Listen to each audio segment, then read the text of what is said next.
नमस्कार दोस्तों, स्वागत है आप सभी लोगों का एक बार फिर से। कई अखबार हैं, कई खबर हैं या फिर कई कथाकारों के मुंह से जरूर सुने होंगे कि घर में हमें अगरबत्ती नहीं जलाना चाहिए। अब अगरबत्ती क्यों नहीं जलाना चाहिए, अगरबत्ती जलाने से घर में क्या होता है और किस कारण से अगरबत्ती जलाने को रोका गया, और शास्त्रों में भी कहा जाता है, शास्त्रों में कहीं भी अगरबत्ती के बारे में वर्णन नहीं मिलते।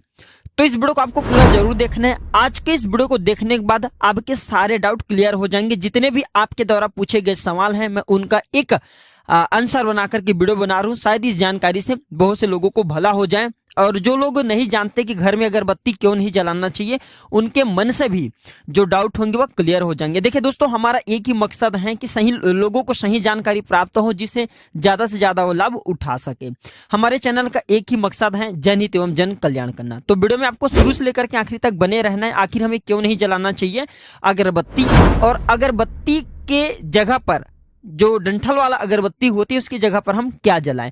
तो जो लोग आज की वीडियो मिस करते हैं, ऐसे दर्शक बाद में चल करके बहुत पछताएंगे। अगरबत्ती से आपके जीवन में बहुत परेशानी आती है, किस प्रकार से परेशानी आती है वीडियो के बीच में बताऊंगा। तो अगरबत्ती की जगह पर घर में कौन सी हम जो है चीज जला सकते हैं। तो दोस्तों, अगरबत्ती से सबसे श्रेष्ठ कहे गए हैं गूगल की धूप। गूगल की धूप की बखान आपको वेदों में, पुराणों में तथा कई प्रकार के धर्म लिखित ग्रंथों में मिल जाते हैं। जो गूगल की धूप होते हैं बहुत ही पावरफुल कहे गए हैं। जैसे भूत प्रेत, नकारात्मक शक्ति, ग्रह का कलेश है समाप्त करना चाहते हैं, ग्रह का शांतिकरण के लिए, ग्रह शांति के निवारण के लिए, घर में कला कलेश है उसे दूर करने के लिए गूगल की जो धूप होता है बहुत ही सुंदर होता है। गूगल के जो धूप होता है तत्काल तीक्ष्ण काम होता है। दोस्तों, आप में से बहुत सारे ऐसे लोग हैं जो कि बोलते हैं कि बांस के हम अगरबत्ती क्यों नहीं जलाते, इसके क्या कारण हैं।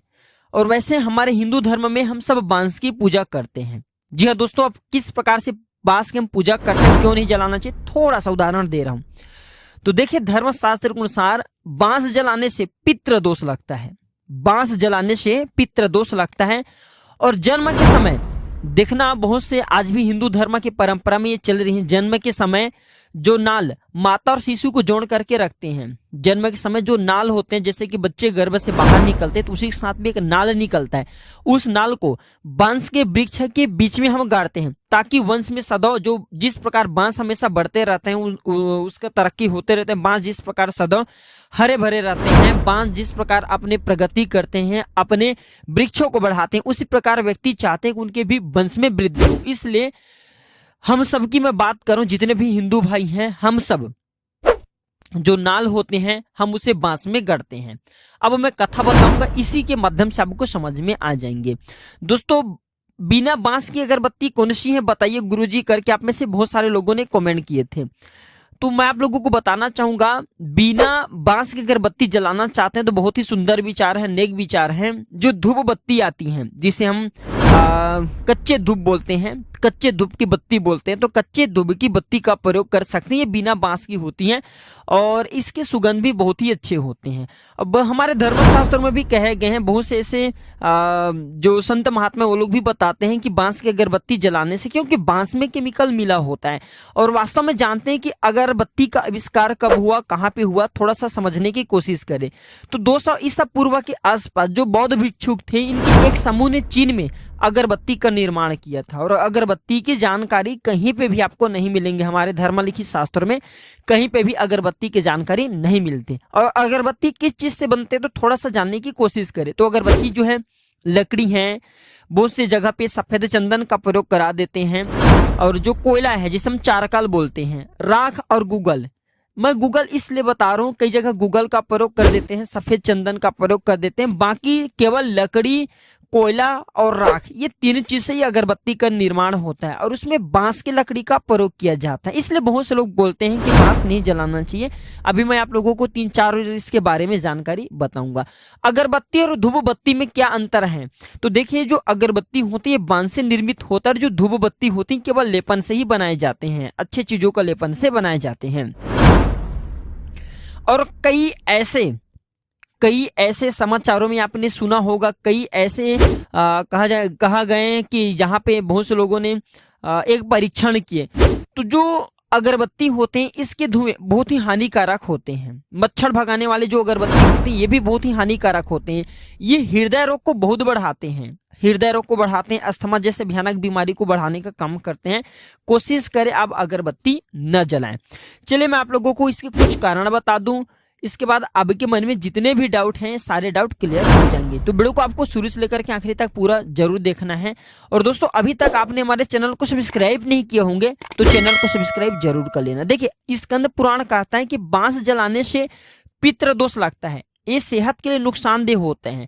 शास्त्र में बांस की लकड़ी को जलाना वर्जित कहे गए हैं। हवन है, पूजन है, इसमें कभी भी बांस को नहीं जलाते हैं। और भारतीय जो सनातन परंपरा है इसमें बांस जलाना निषेध है। तो कुछ और मैं आप लोगों को मन में जो डाउट है थोड़ा सा बड़े मैं जानकारी के माध्यम से क्लियर करना चाहूंगा। और हाँ, इस वीडियो को अपने तक सीमित मत रखना, इसे आगे जरूर शेयर करना। दोस्तों इस प्रकार की जानकारी बहुत ही सुंदर होते हैं, ज्ञानवर्धक होते हैं, लोगों के मन के भ्रम को दूर करते हैं। देखिए चलिए थोड़ा सा जानकारी बता दूं तो भारतीय सनातन परंपरा में बांस का जलाना क्यों निषेध है? क्योंकि बांस की जो लकड़ी है, जो बांस होता है व्यक्ति के वंश को आगे बढ़ाता है। और बांस की लकड़ी अगर आप चूल्हे में जलाते हैं तो आपके वंश नष्ट हो जाता है। वंश नष्ट होने से दुनिया की कोई भी शक्ति नहीं रोक पाते और कोई भी व्यक्ति नहीं चाहेंगे कि उनके वंश रुके। हर व्यक्ति चाहते हैं कि उनके वंश का निस्तार हो, उनके अपने का विस्तार हो। प्राचीन काल से ही बांस का उपयोग जैसे कि घर बनाने में, टोकरी बनाने में, बांसुरी बनाने में, बिछाद बनाने में, बहुत सारे चीजों में मनुष्य प्रयोग करते आ रहे हैं, लेकिन इसे जलाते नहीं हैं। शायद इसलिए नहीं जलाते हैं क्योंकि बांस जलाने से वंश का विस्तार नहीं हो पाता, वंश आगे नहीं बढ़ पाते, नष्ट हो जाती। ये पहला कारण है। दूसरा वैज्ञानिक कारण देखें तो बांस को जलाने से हमारे शरीर पर प्रतिकूल असर पड़ता है। एक सर्वे के अनुसार बांस को जलाना व्यक्ति के लिए, मानव के लिए बहुत ही घातक होता है, इसीलिए बांस का जलाना निषेध किए गए हैं।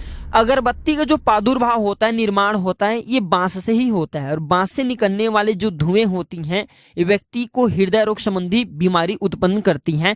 यहाँ तक ये भी देखा गया है कि जो बांस के धुआं होता है इससे व्यक्ति को कैंसर जैसे भयानक बीमारी भी हो जाती है। खास करके सांस संबंधी बीमारी बहुत ही ज्यादा होती है, क्योंकि जो अगरबत्ती होती हैं ये केमिकल पदार्थ के लेपन से बनाए जाते हैं और इसमें नकली सेंट की मिलावट होती है। सोचिए 50 रुपए में आपको ढेर सारे अगरबत्ती मिल जाते हैं, क्या उसका जो सुगंध आती है, जो अपने चंदन होते हैं उसके जैसा सुगंध आती है? तो क्या कभी 50 रुपए में आपको चंदन मिल सकते हैं? बिल्कुल नहीं। तो हानिकारक केमिकल चीजों का प्रयोग होता है, इसलिए हमारे बहुत से संत महात्मा लोग बोलते हैं कि बांस से निर्मित जो अगरबत्ती होती नहीं जलाना चाहिए।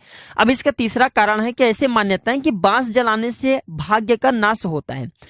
और देखिए बांस का होना भाग्यवर्धक होता है और इसे जलाने से भाग्य का नाश होता है, दुर्भाग्य घटित होता है। फेंग शुई में लंबे आयु के लिए बांस के पौधा बहुत ही शक्तिशाली प्रतीक माने गए हैं और भाग्य का ये अच्छा संकेत भी देते हैं। आप बांस के पौधा, इसके चित्र घर में लगाते हैं तो आप शक्तिशाली बनते हैं, आपके घर में धन, वैभव, सुख, शांति सबका प्राप्ति होता है। लेकिन कटिंग बांस का प्रयोग कर सकते हैं। इसके बाद चौथा कारण है, माना जाता है कि बांस जलाने से पितृ दोष लगता है। अगरबत्ती बांस की बनी होती है अतः इसे जलाना शुभ नहीं होता। शास्त्रों में पूजन विधान में कहीं भी अगरबत्ती का उल्लेख नहीं मिलता, सब जगह धूप ही लिखे हैं। धूपम समर्पयामि, धूपम दीपम समर्पयामि, दर्शयामि, इस प्रकार के लिखे गए हैं। लेकिन अगरबत्ती का कहीं भी जगह नहीं लिखे हैं कि अगरबत्ती दर्शयामि, कहीं पे नहीं लिखे। अगरबत्ती ये बांस और केमिकल से बनाए जाते हैं जिससे सेहत के साथ साथ हमारे धर्म क्षेत्र में भी बहुत ही बुरा असर डालता है। और एक अगर नजर से देखा जाए तो ये कहीं ना कहीं नकारात्मक चीजों को ज्यादा बढ़ावा करने का काम करते हैं। भगवान श्री कृष्ण भी हमेशा अपने पास बांस की बांसुरी रखते हैं। क्यों रखते थे? भगवान चाहते थे तो सोने की भी बांसुरी रख सकते थे। देखिए बांस जो होते हैं बहुत ही पवित्र एक प्रकार के वस्तु कहे गए हैं। तो वास्तु विज्ञान में अगर देखें तो बांस बहुत ही शुभ होते हैं। शादी है, जनेऊ है, मुंडन है आदि जितने भी शुभ कार्य इसमें बांस की पूजन और बांस में मंडप बनाने की परंपरा है। तो बांस जलाना शुभ नहीं होता। ऐसा माना जाता है कि बांस का पौधा जहां होता है वहां बुरी आत्मा नहीं आती। तो इसलिए अगरबत्ती जो है बांस से निर्मित होता है। इसलिए हमारे साधु संत महात्मा हैं, धर्मनिष्ठ लोग हैं, बहुत से जो समाज कल्याण हेतु बहुत से लोग जो अच्छे अच्छे जानकारी बताते हैं, ऐसे लोग इसलिए बांस के जो बना निर्मित अगरबत्ती हैं उसे जलाने को मना करते हैं। आप चाहे तो कच्चे धूप की अगरबत्ती जला सकते हैं। बांस जलाने से व्यक्ति के वंश का नाश होता है और हर व्यक्ति चाहता है कि उनके वंश का विस्तार हो। वीडियो अच्छी लगी हो तो इसे अपने तक सीमित मत करिएगा, इसे आगे जरूर शेयर करना। आपकी एक शेयर किसी के लिए अच्छा साबित हो सकता है, ज्ञानवर्धक साबित हो सकता है। और इस प्रकार की जानकारी प्रत्येक लोगों को जरूर सुनना चाहिए, देखना चाहिए, ताकि बांस को जलाने से, अगरबत्ती जलाने से बचिए। तो दोस्तों आज की जानकारी पर समाप्त करता हूं। वीडियो अच्छी लगी हो तो इसे अपने तक सीमित मत करिएगा, इसे आगे जरूर शेयर करना। आज की जानकारी पर समाप्त करते हैं। धन्यवाद, नमस्कार।